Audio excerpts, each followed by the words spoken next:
¿Estás viendo? ¿Te gusta? Yo creo que me queda bien, con detalles harder.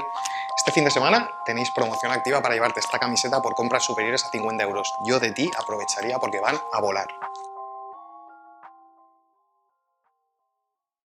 Muy buenas a todos. Hoy desde Big iniciamos una nueva sección llamada Big Academy en la que tú eres el protagonista, ya que vamos a leer tus preguntas que nos has dejado en un cajetín de preguntas y respuestas vía Instagram. El formato es muy sencillo. Voy a leer la pregunta, Adrián la desarrollará y a raíz de lo que vaya comentando Adrián o yo añadiré cosas extra o la dejaremos tal cual está. Vamos con la primera pregunta. ¿Cómo terminar al final del día con un balance de nitrógeno positivo? Vale, brevemente, ¿qué es el balance de nitrógeno? Pues el balance de nitrógeno es la diferencia entre la síntesis y la degradación proteica. Un balance de nitrógeno positivo indicaría que vamos a ganar masa muscular. ¿Por qué? Porque nuestro músculo se compone principalmente de proteínas, aminoácidos y nitrógeno. Entonces, cuando queremos optimizar y maximizar el balance de nitrógeno positivo, lo que debemos centrarnos es en aumentar la síntesis proteica. ¿Cómo hacemos esto? Pues de diferentes formas. Por ejemplo, con un entrenamiento adecuado, con un descanso adecuado y con una nutrición adecuada, los tres pilares. Muy bien. En el tema de la nutrición y la alimentación es muy importante que estemos en superávit energético. De esa manera obligamos a nuestro cuerpo a crecer, a ganar masa muscular. Hay más detalles importantes, como por ejemplo la cantidad de proteína diaria. Entonces, lo ideal es que consumamos al menos o cerca de 2 gramos de proteína al día, o más, dependiendo del contexto de la persona.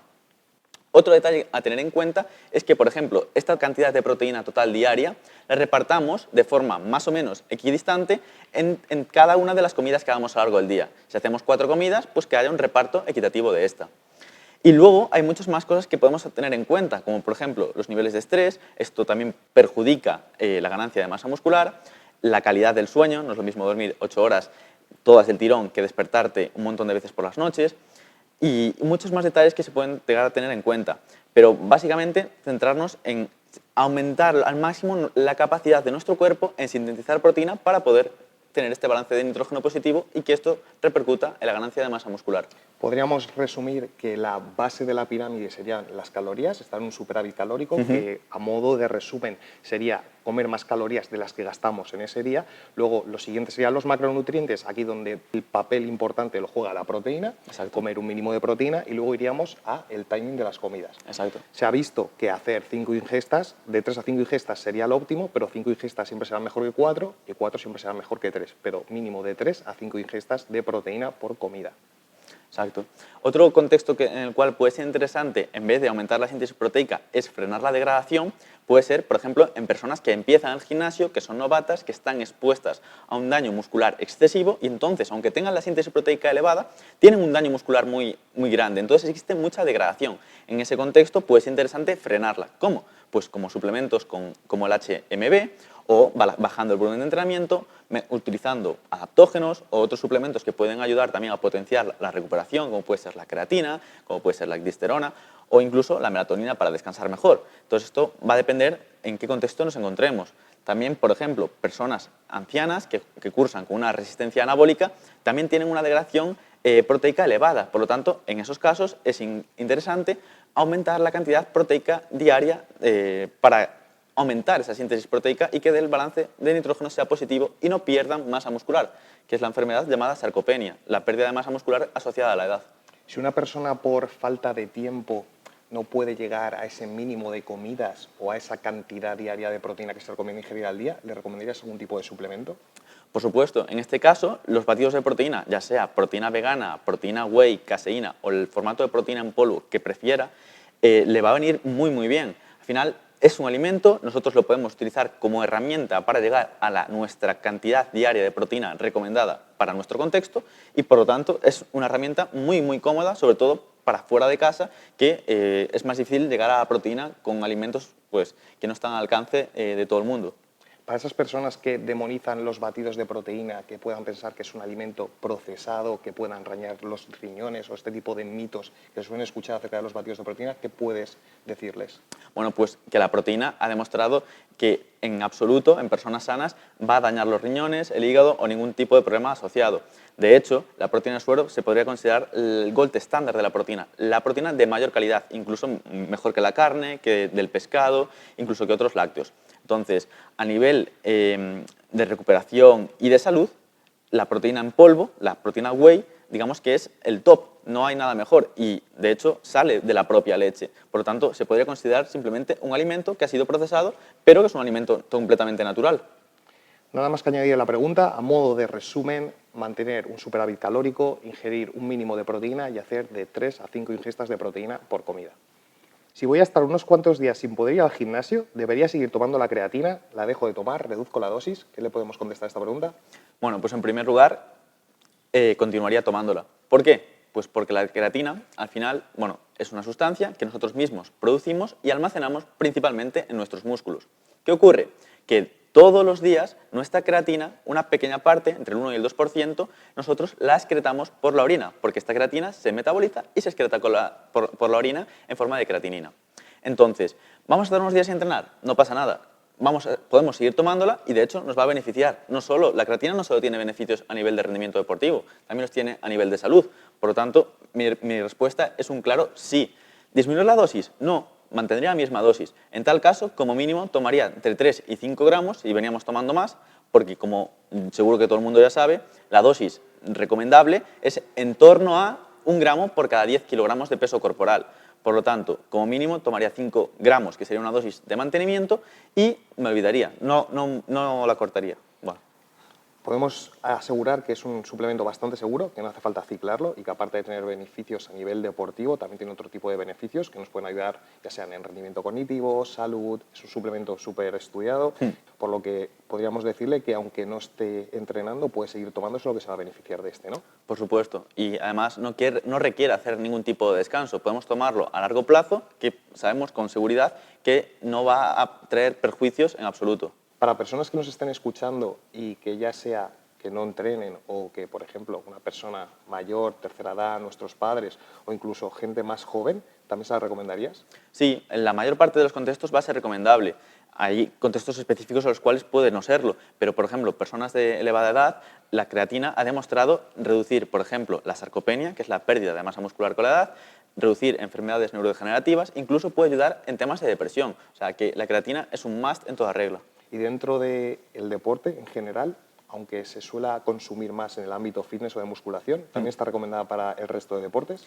En la gran mayoría sí. Sí que es cierto que hay ciertos contextos en los cuales, por ejemplo, un atleta que compite por categorías de peso y va muy justo con el pesaje, pues puede quitarla para quizás perder un poquito más de peso más fácilmente. Pero a nivel de rendimiento, desde luego, le va a beneficiar tanto a un futbolista como a una persona que quiere mejorar su masa muscular, como una persona que es halterófila. Por lo tanto, sin lugar a dudas, la creatina sí. Me parece muy curioso esto que acabas de decir, el tema de pérdida de peso. Entonces, si tomamos creatina, ¿vamos a aumentar de peso? No en todos los casos, pero normalmente sí que se asocia una pequeña subida de peso corporal asociada al consumo de creatina. Este peso básicamente es porque si nosotros tenemos más capacidad de almacenar creatina, esta creatina va a retener una pequeña cantidad de agua dentro de nuestro músculo, lo que va a parecer que vamos a estar un poquito más fuertes, un poquito más redondos. No agua subcutánea debajo de la piel que va a parecer que estemos más aguados, vamos a estar más gorditos, no, para nada, nos vamos a ver con mejor tono. Entonces, hay algunas personas que pueden que no suban nada de peso y otras personas que pueden incluso ganar hasta 2 kilos. ¿Esto qué podría indicar? ¿Que eres más o menos respondedor a este suplemento? Exactamente. Esto se asocia muchas veces a lo respondedor que tú eres al suplemento. Si tú eres una persona que tiene unos bajos niveles de creatina musculares, el hecho de que tú te suplementes con creatina va a hacer que probablemente vayas a ganar más fuerza, más masa muscular, tu rendimiento mejore más y esto también conlleve el aumento de peso. Una persona que apenas note el efecto de la creatina, que gane pues, lo mismo que venía ganando, no aumente kilos a la barra, no gane masa muscular, pues probablemente no gane peso corporal. ¿Por qué? Pues porque será una persona que seguramente tenga unos niveles de creatina musculares ya llegando al límite máximo que pueda almacenar. Volviendo a la pregunta, podemos asegurar que es un suplemento bastante seguro, que entrenes o no entrenes te va a beneficiar que sí que puede aumentar tu peso en la báscula, pero no te va a causar una retención a nivel subcutáneo, sino a nivel intramuscular, que no lo vas a notar, incluso en el mejor de los casos te vas a ver incluso mejor. Y nada, decirte que es un suplemento bastante seguro, que tanto Adrián como yo lo consumimos y lo recomendamos y que te vas a poder beneficiar de Enlazándolo con la pregunta anterior, lo de 1 gramo por creatina por 10 kilos de peso, ¿es cierto? Sí, de hecho, entre 0,07 y 0,1 gramos por kilogramo de peso corporal es la dosis más estudiada y que más recomendada. Es decir, con esa dosis nos aseguramos que el 99% de las personas alcanzan al cabo de un par de semanas la saturación a nivel muscular de creatina. Por lo tanto, sí, es cierta. ¿Y se podría utilizar tanto en volumen como en definición? Porque esta persona nos está preguntando si es aconsejable usarla en definición cuando está intentando perder peso. Pues sí, claro que sí. De hecho, en definición tendría incluso hasta más sentido, porque si nosotros queremos hacer una definición bien hecha, queremos perder grasa, no perder peso. Entonces, la creatina nos va a ayudar a mantener y retener esa masa muscular que nosotros hemos tenido y también a facilitarnos esa pérdida de grasa. Vamos, sería un suplemento indispensable tanto en volumen como en definición, pero en definición tendría muchísimo más sentido, ya que vas a mantener la masa muscular que has ganado en volumen y también no vas a perder intensidad en tus entrenamientos, que al fin y al cabo es lo que te interesa. Exactamente, mantener ese rendimiento. La diferencia entre golosinas y otra fuente de hidratos de carbono como arroz o patata son los micronutrientes. A ver, sí y no. Es decir, por una parte, sí es cierto, porque los alimentos como la patata, el arroz, e incluso el pan integral u otros cereales, contienen diferentes micronutrientes, tanto vitaminas como minerales, que no contienen, por ejemplo, pues las gominolas o el azúcar blanco. Pero también se diferencian en otras cosas, como por ejemplo el tipo de carbohidrato, no es lo mismo un almidón que un azúcar simple, disacárido, que diferentes tipos de azúcares que existen, como glucosa, fructosa, etc. Y estos se diferencian tanto en la velocidad de absorción por nuestro organismo como el transportador que utilizan. Por eso es interesante, en algunos contextos, cuando queremos optimizar el rendimiento deportivo, un suplemento para tomar durante el entrenamiento que utilice diferentes tipos de carbohidratos con diferentes transportadores y de esa manera nuestro organismo podrá asimilar y metabolizar diferentes carbohidratos, o sea, más cantidad de carbohidratos porque usa carbohidratos de diferente transportador. También podríamos decir, y si no me corriges, que en términos de recomposición corporal, o sea, cuando buscamos adelgazar o engordar, introducir una fuente más procesada, como pueden ser las golosinas, o una fuente más limpia, como puede ser el arroz o la patata, en términos de recomposición corporal no va a pasar ningún efecto. O sea, vas a obtener el mismo resultado si cumples las bases. Pero estamos omitiendo el tema salud, que también es importante, el tema fibra, micronutrientes, saciedad, la matriz alimentaria, que también también es interesante, ¿no? Exacto. A nivel de composición corporal te va a dar lo mismo consumir un poquito más de azúcar o un poquito menos. El tema está en que esto va acompañado a otras cosas. Por ejemplo, los micronutrientes a nivel de salud son importantes. Si tú ya los cumples, los aseguras con la dieta, con multivitamínico, con el resto de tu dieta bien estructurada, con suficientes verduras, legumbres, etc., no pasa nada porque tomes un poquito más de azúcar. No va a pasar absolutamente nada. Ahora bien, hay ciertos contextos donde puede ser recomendable disminuir esa cantidad de azúcar, como por ejemplo personas que tienen diabetes, por ejemplo, o resistencia a la insulina, pues es interesante, por supuesto. Pero además también el tema de la saciedad, los alimentos pues, que sean menos procesados, arroz, patata, va a saciar bastante más que pues, el azúcar blanco o gominolas. Por lo tanto, en ese contexto en el que tú quieres a lo mejor perder grasa, buscar la saciedad es inteligente porque probablemente te va a costar menos llevar a cabo la dieta. O sea, no va a tener sentido comerte 100 gramos de gominolas versus comerte 400 gramos de patata. Igual a nivel calórico es algo muy similar, pero Exacto. a nivel de saciedad te vas a comer los 400 de patata, te vas a quedar saciado. Y si te comes los 100 gramos de gominolas, probablemente quieras otros 100 y nos acabemos fastidiando, o sea, este déficit calórico, ¿no? Exactamente. Esta pregunta se ha repetido mucho, pero la voy a condensar en una sola. Estoy opositando. ¿Qué suplementos me recomiendas para estudiar? Vale, bueno, pues a nivel de estudio tenemos una infinitud de suplementos. Los más estudiados y los que mejor funcionan, pues son varios. En primer lugar, y más conocido, la cafeína. La cafeína es un estimulante del sistema nervioso central que actúa como neotrópico. ¿Qué quiere decir esto? Pues que va a potenciar nuestro rendimiento cognitivo. Va a hacer que estemos más atentos, más concentrados y va a facilitar el que estemos focalizando toda nuestra atención en algo. Además, el hecho de que estemos más despiertos va a hacer que podamos aguantar más horas estudiando y reduzcamos esa fatiga que produce el estar haciendo una actividad de forma reiterativa. Hay más suplementos interesantes, como por ejemplo la hupercina, que es un inhibidor de la acetilcolinesterasa. La acetilcolina es un neurotransmisor que participa en todos los procesos de aprendizaje, de concentración, memoria y atención. Por lo tanto, al inhibir esta enzima, la acetilcolinesterasa, tendremos más cantidad de acetilcolina y por lo tanto este neurotransmisor funcionará en mayor medida y por lo tanto vamos a estar pues, mucho más concentrados.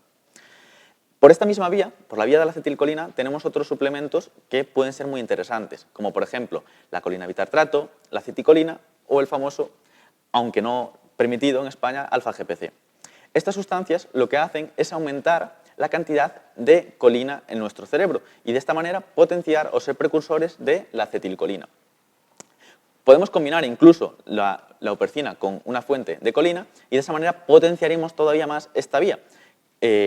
De hecho, nosotros en BIG tenemos un suplemento que se llama Nootropic y también el Real Focus, que es un preentrenamiento, que lleva estos dos ingredientes. ¿Por qué? Porque tienen efecto sinérgico. Entonces, la suma de ambas partes es mayor que la suma de las partes por separado.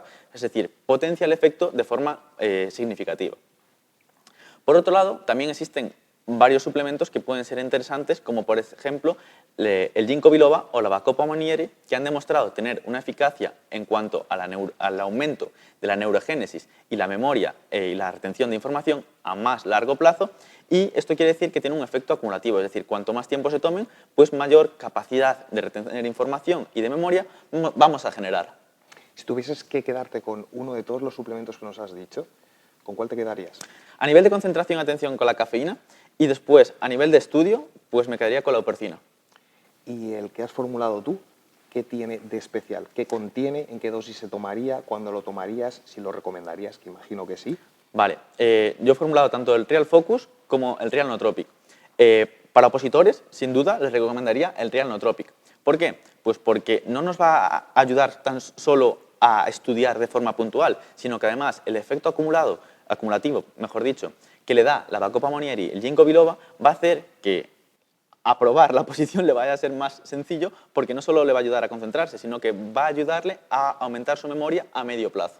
¿Y para esas personas que estudien de cara a la tarde o por la noche, existe alguna versión sin estimulantes? Exactamente. Tenemos una versión con cafeína, que tampoco es que lleve una burrada de cafeína, lo justo para potenciar el estudio, no para alterarte.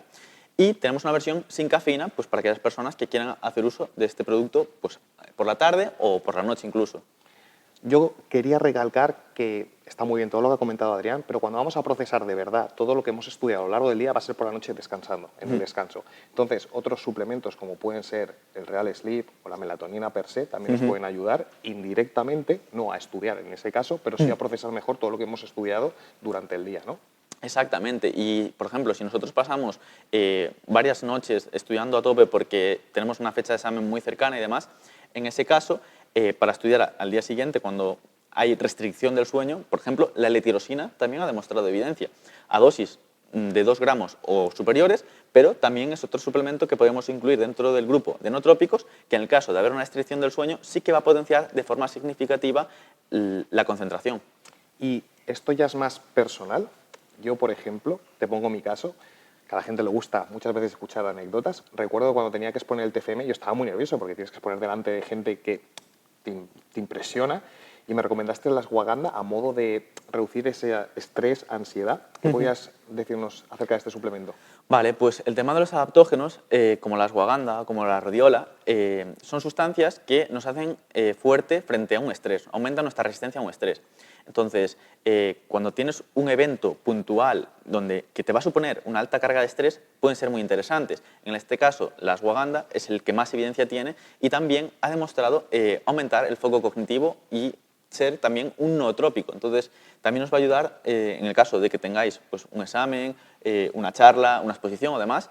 Me parece un suplemento. Caso, la chica nos ha dicho que está opositando y aparte de tener el examen escrito, también yo creo que tiene que hacer una serie de entrevistas y este suplemento le puede ayudar indirectamente a estar más tranquila, poder expresarse mejor, desarrollar mejor el tema y con esto probar. Por supuesto. Estás viendo, ¿no? Cómo me queda de bien, detallitos, Harder con su logo. Si quieres que sea tuya, este fin de semana tienes promoción activa que por compras superiores a 50 euros puede ser tuya. Yo de ti aprovecharía.